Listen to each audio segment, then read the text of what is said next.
রাজধানীর বনানী থেকে ইফতার বাজারের খবর জানাতে আমাদের সাথে সরাসরি যুক্ত হচ্ছেন সহকর্মী মাহমুদুল হাসান নাজিম। নাজিম, কেমন ভিড় দেখছেন ইফতার বাজারে? বিক্রি বেশি কোন কোন খাবারে জানাবেন।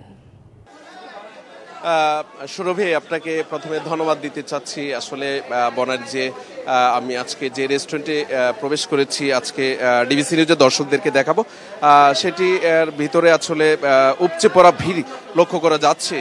আসলে রোজাদারদের বেশ আর কয়েক ঘন্টার পরেই কিন্তু তারা জমজমাট ইফতার করবেন। সেই জমজমাট ইফতারের সাথে পরিবারের জন্য একটু ঝাল মুখরোচক কিছু ইফতার তারা সংগ্রহ করে কিন্তু বাসায় নিয়ে যাচ্ছেন।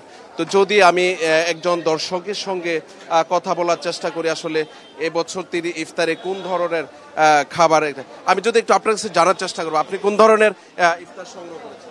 আমি এই যে মুরগি, এই যে এটা নিচ্ছি, যে ফুল রোস্ট, চিকেন ফুল রোস্ট আর কি। আসলে সচরাচর আমাদের পরিবারের ইফতার বানানো হয়, বাহিরের ইফতারটা আসলে কেন এটার প্রতি আপনাদের এটা হচ্ছে মাঝে মাঝে অকেশন আমি কিনি আর কি, রেগুলার না। সো আজকে কিনতে আসছি, আমার অফিস কাছে, এই জন্য আর কি নিতে আসলাম আর কি। লিলি হালাল বিউটি সোপ, বিএসটিআই কর্তৃক সনদপ্রাপ্ত দেশের প্রথম হালাল বিউটি সোপ, দীপ্তিময় উজ্জ্বল ত্বকের জন্য। আপনাকে ধন্যবাদ।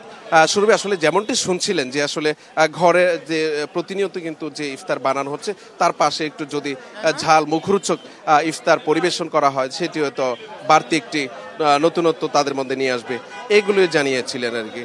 তো আসলে এখানে বাহারি রকমের ইফতার আছে, যেটি আসলে গ্রিল, কাবাব, সেটা হচ্ছে খাসির রেজালা সহ আসলে ঝাল জাতীয় প্রকৃতির কিছু ইফতারের আয়োজন করে থাকে আর কি।